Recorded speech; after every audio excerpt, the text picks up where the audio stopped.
Oi, gente! Hoje a nossa revisão vai ser sobre o terceiro bimestre, né? Um assunto aí que tá mais fresquinho na nossa memória. No terceiro bimestre a gente começou a falar sobre o corpo humano e a gente viu que existem as células, que são as unidades estruturais e funcionais de todos os seres vivos, então elas vão distinguir os seres vivos daquilo que não é vivo, tá? Então se tem célula, é um ser vivo, ok? Um conjunto de células com a mesma forma e função, elas vão formar os tecidos. Um conjunto de tecidos vai formar os nossos órgãos. Um conjunto de órgãos vai formar os nossos sistemas. E aí a interação entre esses sistemas vai formar um organismo. Bom, existem dois tipos de célula. A gente tem as células procariontes e eucariontes. A gente costuma falar que as eucariontes, elas são mais complexas do que as procariontes, tá? As procariontes, elas não possuem um núcleo, então o material genético ele fica solto no citoplasma e ela também não possui organelas. Já as eucariontes, elas têm o material genético, DNA, RNA, num núcleo separadinho, e elas possuem organelas, que funcionam como se fossem os órgãos da célula, né? Que vão fazer aquela célula funcionar perfeitamente. Cada organela com a sua função. E vimos também que existe diferença entre célula animal e célula vegetal. As duas são células eucariontes, né, possuem organelas, só que a célula vegetal ela vai ter, além da parede celular, algumas organelas específicas, tá?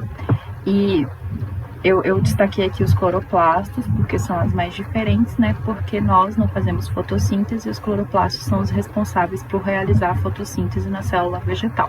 Então, animais, como não fazem fotossíntese, infelizmente, eles não têm cloroplasto, as células não têm cloroplastos. E aí existem diferentes tipos celulares, tá? O nosso corpo ele possui cerca de 200 tipos de células diferentes, cada uma com a sua forma, né? A forma ela vai variar de acordo com a função daquela célula. A gente tem célula de reprodução, célula de defesa, célula de proteção, tá? Então, são diversos tipos de células. E esses diversos tipos de células em conjunto vão formar os nossos tecidos, tá? Cada tecido vai ter células específicas e outras substâncias. E aí os diversos tipos de tecido, eles vão se diferenciar basicamente pela composição, pela cor, pela resistência e pela consistência. Então os tecidos, eles são classificados em 4 grandes grupos, tá? Epitelial, nervoso, muscular e conjuntivo.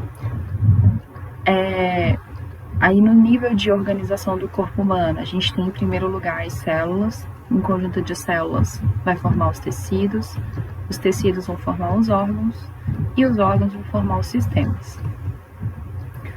No corpo humano nós temos diferentes tipos de sistemas, cada um com a sua função. Tá? A gente tem sistema digestivo, que é responsável pela digestão e absorção de nutrientes. Sistema muscular, que vai ser responsável pelos movimentos do nosso corpo e também para proteger o nosso corpo. Sistema tegumentar vai revestir e proteger o nosso corpo. Sistema linfático, ele vai atuar no sistema imunológico, auxiliando na defesa do nosso corpo. Sistema endócrino, que vai secretar hormônios que vão controlar todo o metabolismo do nosso corpo, todas as reações, tá? Sistema nervoso, que é o controle de tudo, né? Que ele vai processar as informações do ambiente e controlar as respostas que a gente vai dar para essas informações que a gente coletou. Sistema esquelético, que vai dar sustentação e proteção e também vai auxiliar no deslocamento do corpo. Os sistemas reprodutores masculino e feminino, que são os responsáveis por produzir as nossas células sexuais e responsáveis pela nossa reprodução, né, pela perpetuação da nossa espécie. Sistema respiratório, que é responsável pelas trocas gasosas entre o sangue e o ar, tá? A gente precisa de oxigênio para todos os nossos sistemas funcionarem. Sistema urinário, ele vai participar da eliminação dos resíduos do corpo. E, por fim, o sistema cardiovascular, que vai transportar substâncias pelo nosso corpo, né? Oxigênio e nutrientes. Bem, e aí esses sistemas, eles estão integrados, eles funcionam em conjunto, né? O funcionamento de um influencia no funcionamento do outro, no bom funcionamento do outro, tá? Então, a integração dos sistemas é o que faz com que o mesmo funcione perfeitamente, como se fosse realmente uma máquina, né? A incrível máquina humana. Logo, se um dos sistemas não estiver funcionando de maneira correta, vai afetar o equilíbrio interno do nosso corpo e vai prejudicar todos os outros sistemas. E lembrando que todos os sistemas eles precisam de energia para funcionar, tá? E a gente obtém essa energia através da nossa respiração e da nossa alimentação, tá? A alimentação lá é o nosso combustível, nossa respiração e nossa alimentação, oxigênio, nosso combustível para a gente conseguir sobreviver. E aí, por fim aqui, os níveis de organização do corpo humano, né? Só para a gente visualizar. Primeira célula, conjunto de células forma o tecido. Isso aqui é muito importante, pessoal, vocês terem na cabeça de vocês, tá? E levarem aí para os estudos, porque é o básico que a gente precisa saber, tá bom? Então, um conjunto de células forma os tecidos, um conjunto de tecidos vai formar os nossos órgãos, um conjunto de órgãos vai formar os nossos sistemas, e aí os sistemas vão funcionar ali juntos para poder formar um organismo. E aí nós falamos também do sistema nervoso, que é o bambambam de tudo isso, né? Que é o que controla tudo isso. Ele vai realizar várias funções de extrema importância para o perfeito funcionamento do nosso organismo.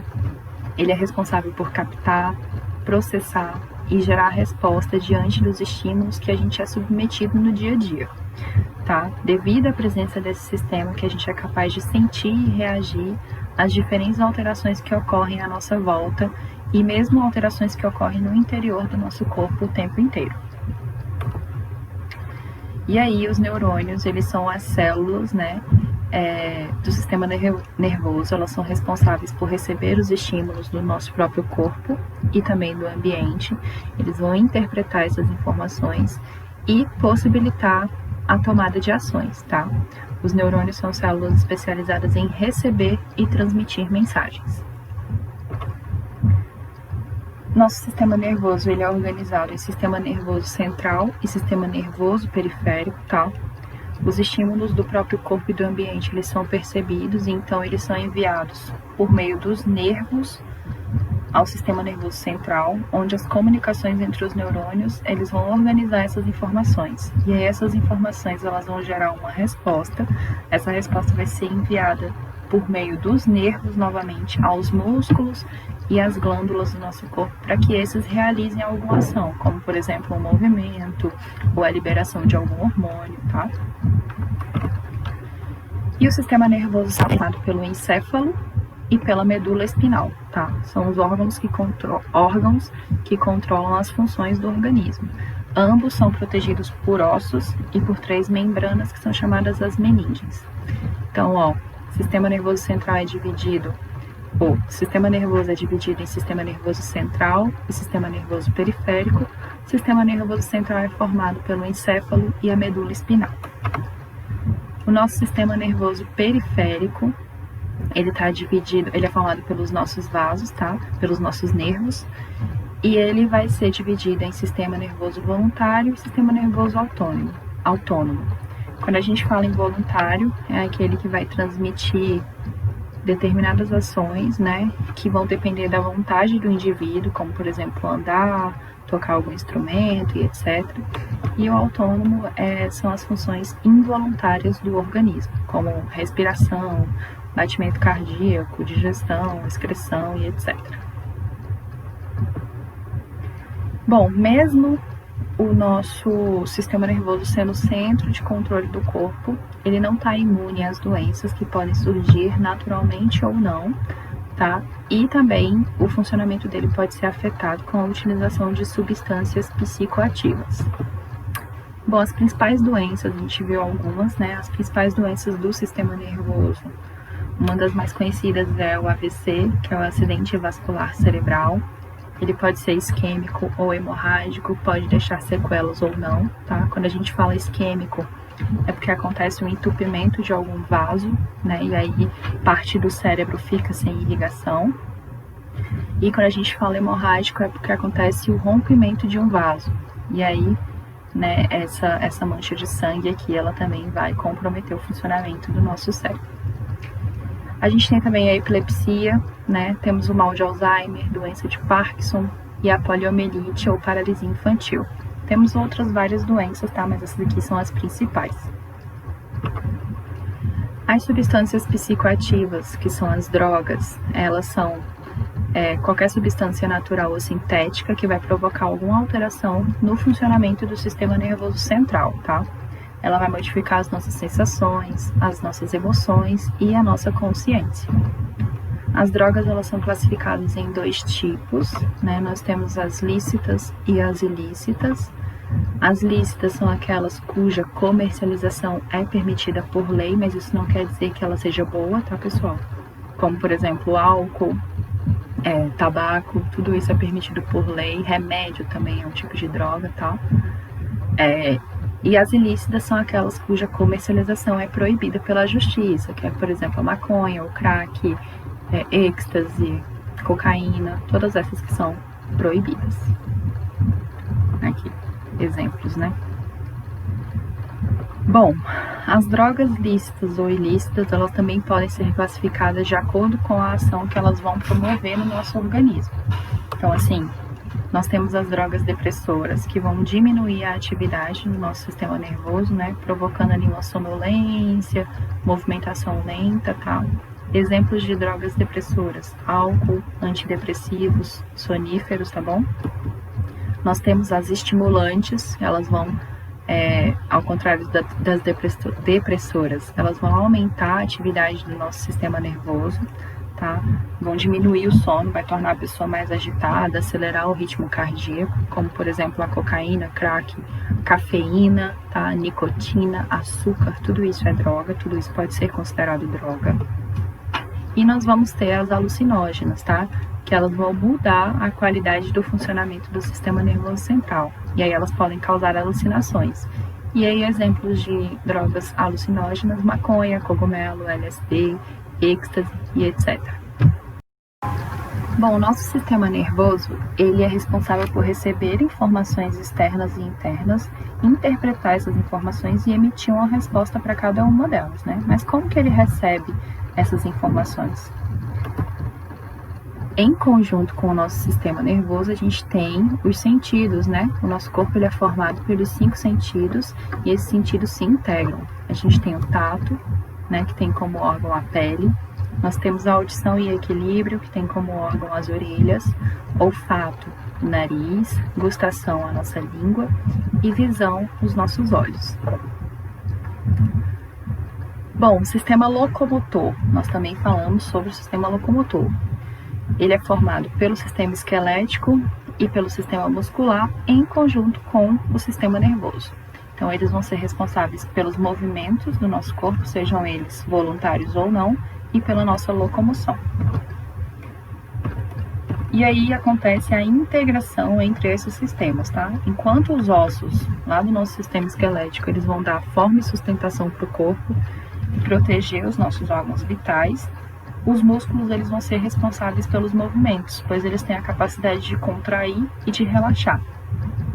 E aí, conectado ao músculo, sempre vai ter um nervo, né? Essas ramificações dos nervos chegam às fibras musculares e estimulam os movimentos de contração por meio dos impulsos nervosos que são enviados lá do nosso sistema nervoso, tá?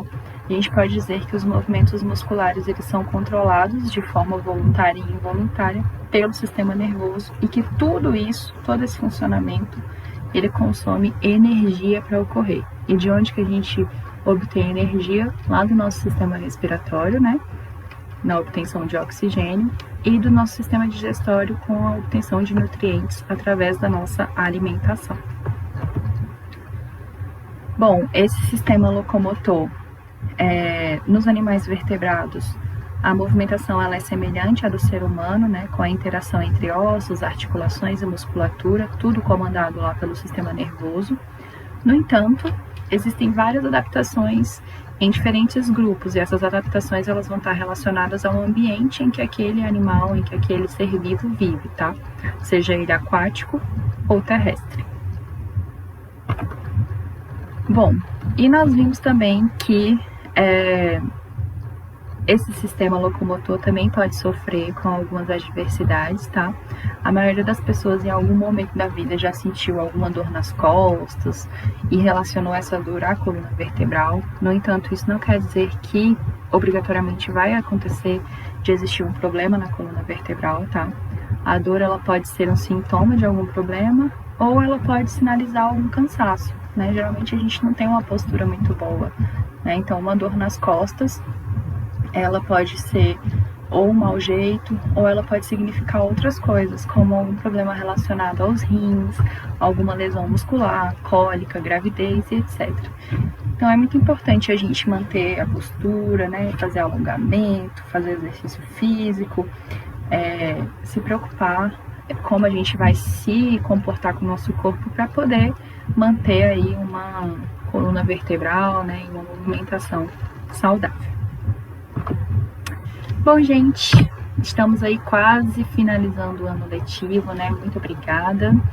Respondam lá o nosso joguinho, tá? Pra gente ver como é que tá o conhecimento de vocês. E até a nossa próxima aula. Muito obrigada. Um abraço.